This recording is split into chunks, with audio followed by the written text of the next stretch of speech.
Hello, Shadowcat back, and I'm trying something new today, okay? So, be gentle, it's my first time trying this. But, reaction videos and things like that are popular, theory and lore videos are popular. I happen to have lore and theory things going on because, well, I happen to enjoy this kind of stuff, so I figured I'm gonna try my hand at it.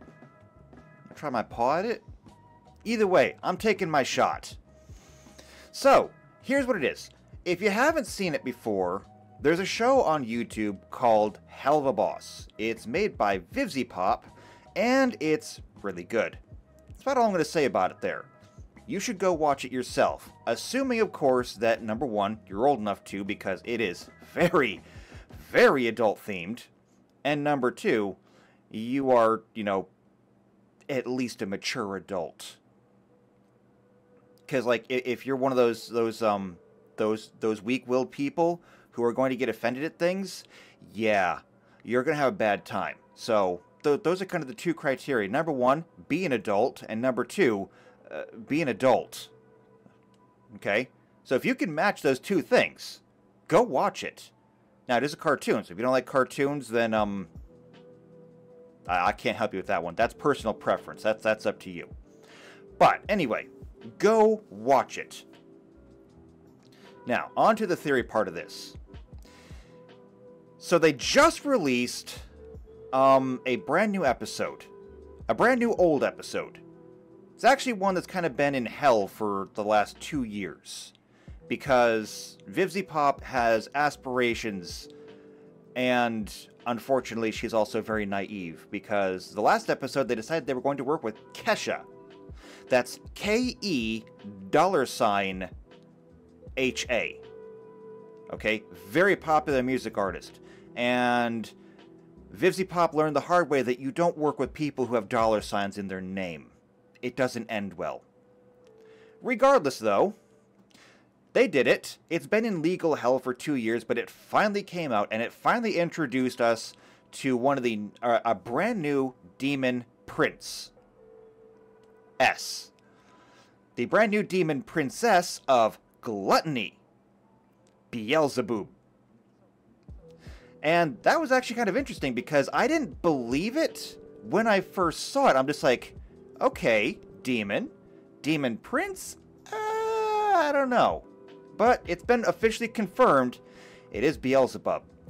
And this is where things get a little bit weird because I have some lists here because her entire thing is gluttony.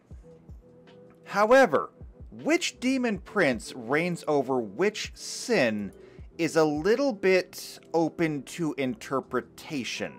And I'll give you an example of that right here. Here we have two classifications, and I just got this off of Wikipedia, so yeah, take it for what it's worth. But these are two interpretations of the demons and what they rule over. So under the Lantern of Light, we have all the same demons and we have all the same sins. Pride, envy, wrath, sloth, greed, gluttony, lust. Okay, we got that. And we have all the same demons. Lucifer, Beelzebub, Satan, Abaddon, Mammon, Belphegor, and Asmodeus. But where they're actually assigned is different. Lucifer is pride in both of them. That's fine. Beelzebub, however, on one is envy, on another is gluttony. Satan, in one... No, actually, in both of them is wrath. I take it back. There's two that match.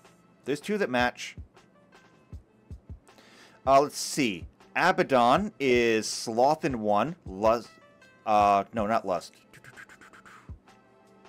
Wait, are they not... Do they not match? Abaddon. Where's Abaddon on the other one?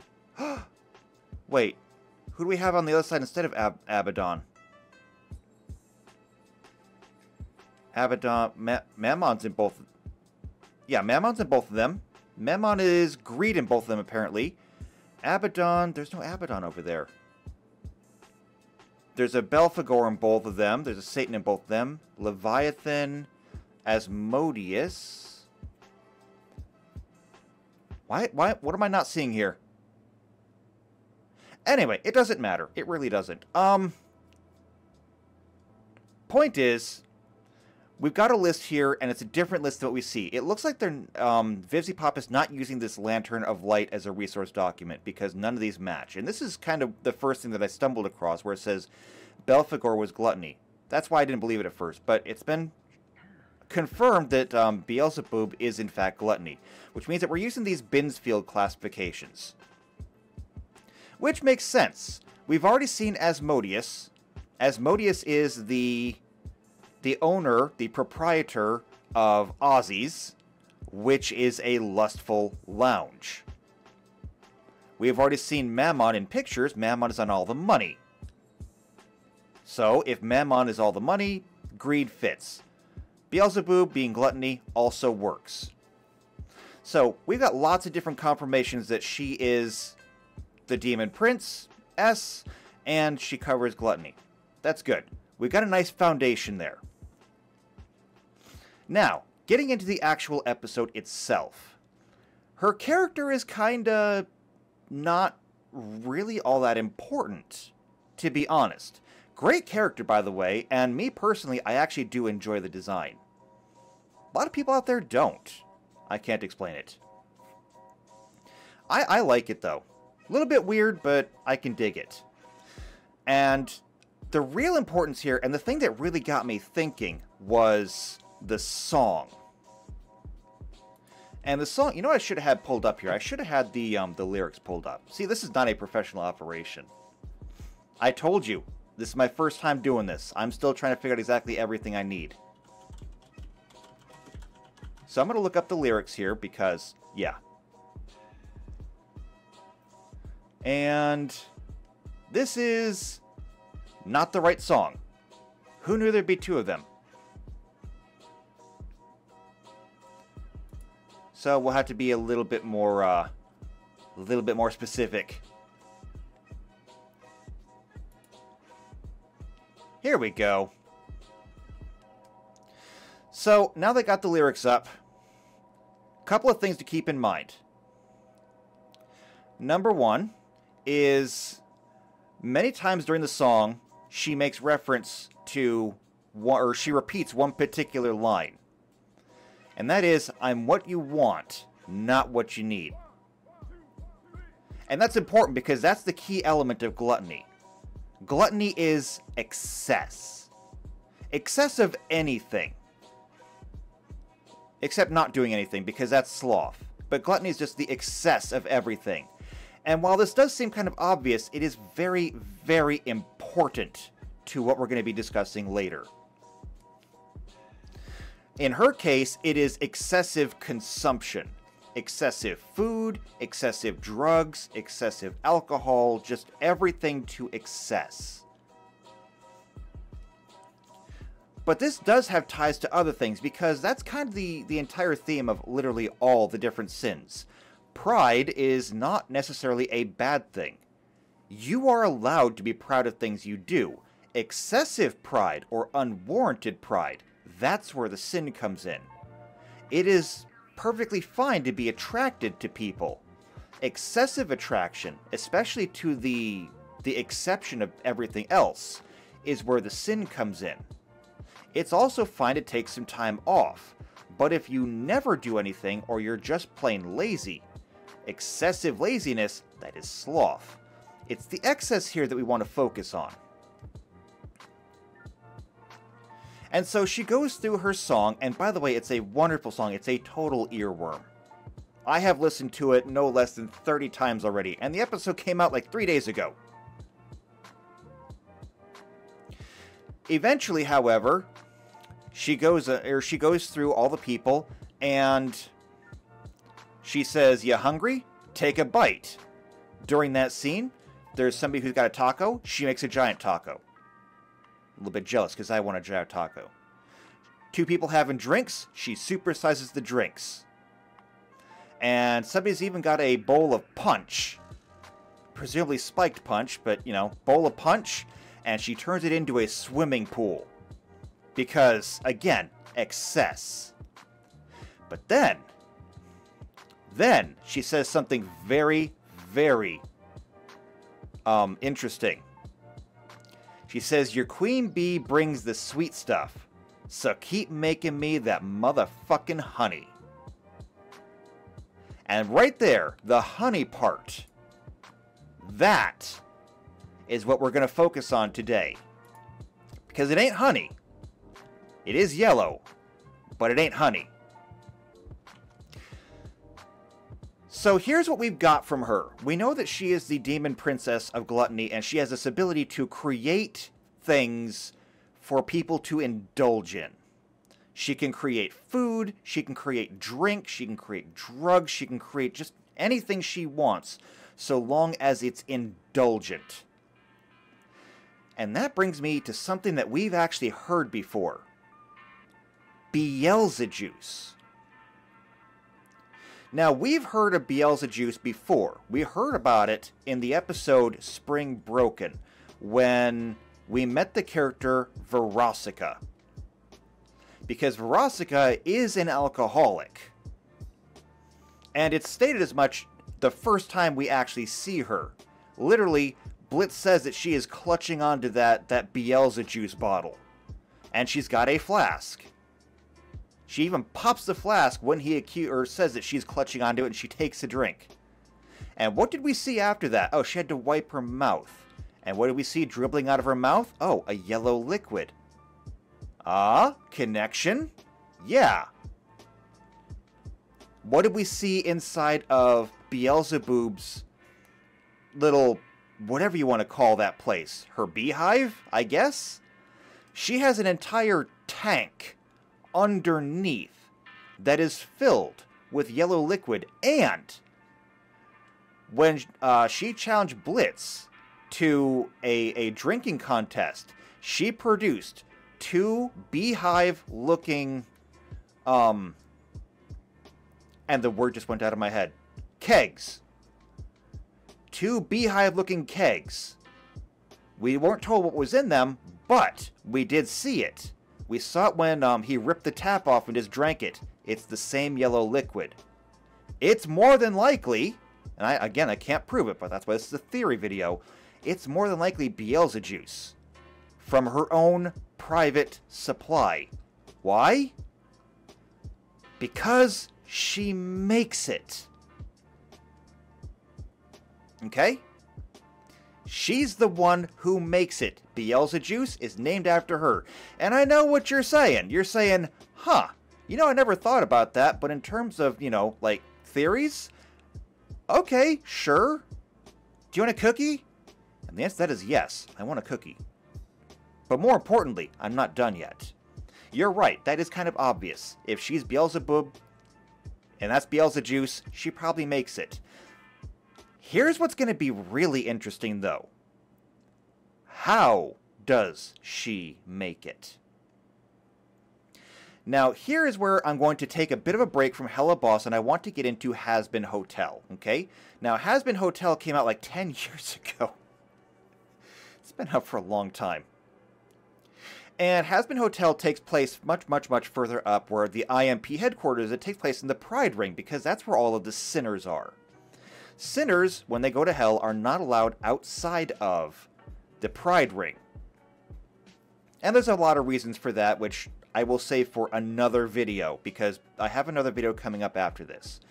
But they're all restricted to there. And one of the interesting things that was stated by Beelzepop in a couple of different interviews is, what is hell and why is hell the way it is? Because why is the architecture of hell the way it is?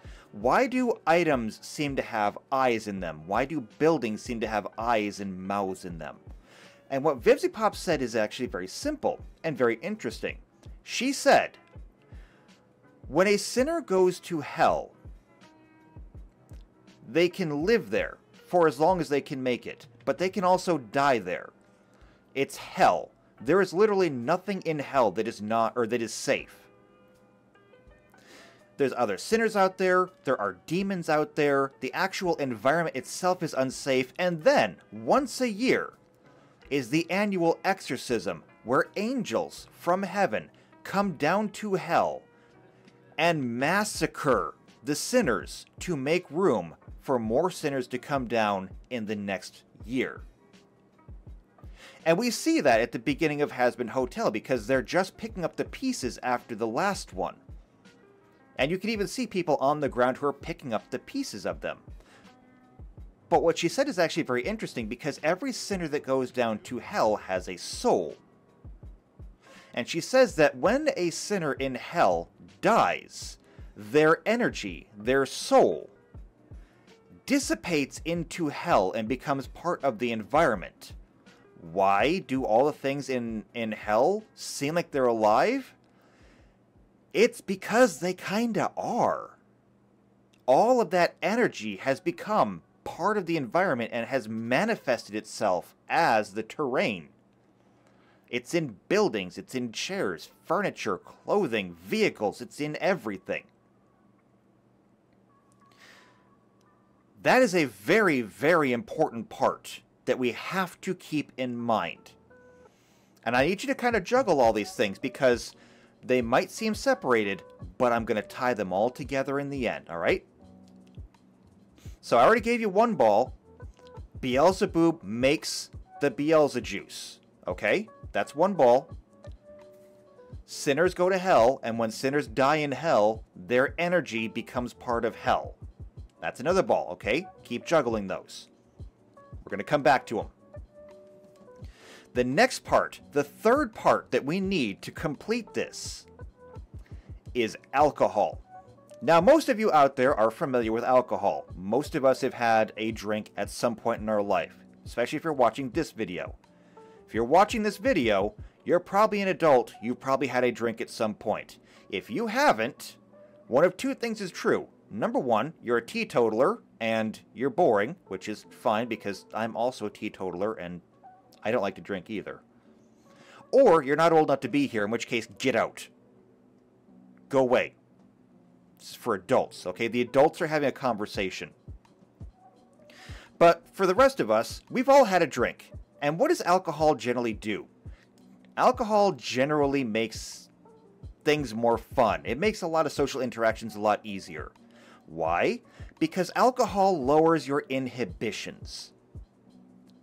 And by lowering your inhibitions, let's be honest here, alcohol can entice you to sin. Okay?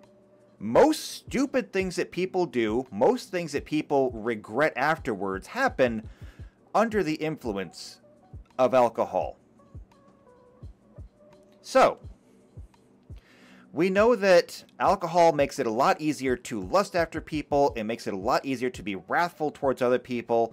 It can show people for the greedy ones they are. It can show all these people. Or some people just don't do anything. And they're just they get drunk and they do nothing. Maybe they just pass out on the couch.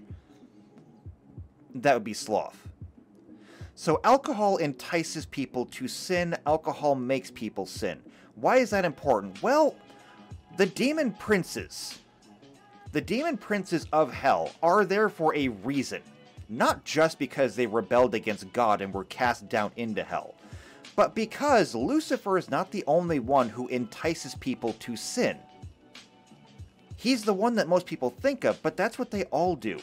Every single demon prince tries to entice you to sin in their own special way. They're basically like encyclopedia salesmen going door to door trying to get you to buy into what they're selling. Alcohol makes that a lot easier. And of course, Beelzebub is no different. She wants people to be gluttonous. And that means both people in hell and out of hell. So alcohol entices sin, alcohol gets people to sin. There's our third ball. Now, why is this important? What is sin? Well, sin is just us doing things. Things that, according to God, we shouldn't be doing. We are expending our precious energy and time doing things that we shouldn't ought to be doing. That's cool and important because the first thing I said there was energy. We are spending energy to do things that we shouldn't be doing. And if these demons are enticing people to sin, whether they be humans in the living world or anyone who is either hellborn or a sinner in hell, that is more energy. And if souls turned into energy can become part of the terrain of hell, what about all that energy spent sinning? And here's where it all beautifully comes together. What happens when they drink Beelzejuice? Because we've seen Verosika drinking Beelzejuice, we've seen Blitzo drunk off his ass on Beelzejuice, and presumably lots of other people. They get drunk, and their inhibitions go away. Beelzejuice is alcohol for those people in hell. But what's it made out of? This is beautiful. So alcohol in the living world is made out of many things. Most of them are carbohydrates of some kind. We're talking hops, wheat, potatoes, corn, whatever. But you don't have that in hell. So what instead is Beelzejuice made out of? Well, much as the terrain of hell seems to be made out of the, or at least in the Pride Ring, seems to be made out of the dissipated energy of sinners' souls, Beelzejuice is literally made out of sin. The energy of sin, collected, gathered, boiled, and distilled into a singular, pure substance. Lust, pride, wrath, gluttony, sloth, envy, all of it concentrated into a single material, Beelzejuice. Why is it that when Beelzebub was at the party, she told them, after giving them all the food, all the alcohol, everything they wanted, to start making her that honey, because the energy that she gets from their gluttony is feeding into the system that makes her the Beelzejuice. That is why she throws all of these wild parties. She's encouraging the sin. She's encouraging the lust, the gluttony, all of it. Because it feeds right back into the system, and she can turn that into her special Beelzejuice. Not only that, but alcohol entices people to sin. What do we see when people drink Beelzejuice? Given that they're taking it directly from the source, they're not drinking it and losing their inhibitions to sin. They're drinking it and it's raising the urge to sin inside of them. Their inhibitions probably haven't really changed, if they had any at all. We've seen the way Blitz acts. Blitz doesn't have inhibitions. Most of the people in hell don't. But what does it do? It takes the levels of sin that they're already willing to commit, and it raises them up. Okay? They're taking the sin directly from the source, ingesting it, and then acting it out. Beelzejuice is just pure, concentrated sin. And everybody in hell is drinking sin to have a good time. And by doing so, they get to feed into the system more. And that's why Beelzebub has so much of it, why she's making more of it, why she's distributing it, and why she's encouraging so much of it. Sin is an energy that makes an entire industry go round, and Beelzebub is right at the middle of it, and they're all partaking in it. It is an absolutely brilliant system. Whether this was intentional or not, I don't know. I like to think it was, though, because Vivzipop seems to know what she's doing when it comes to all this. I have to imagine the notes are extensive. I don't know. You let me know what you think. Beelzejuice is concentrated, distilled sin. I think it's a beautiful thing. But you let me know what you think down in the comments below. And if you can think of anything else you might want me to cover on this, let me know too.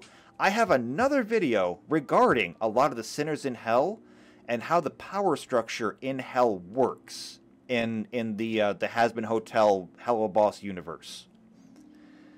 It's something I've been meaning to do for a long time because from what I've seen, absolutely nobody understands how power works in hell. it's going to be a good video. But that's it for this one. So, subscribe to the channel.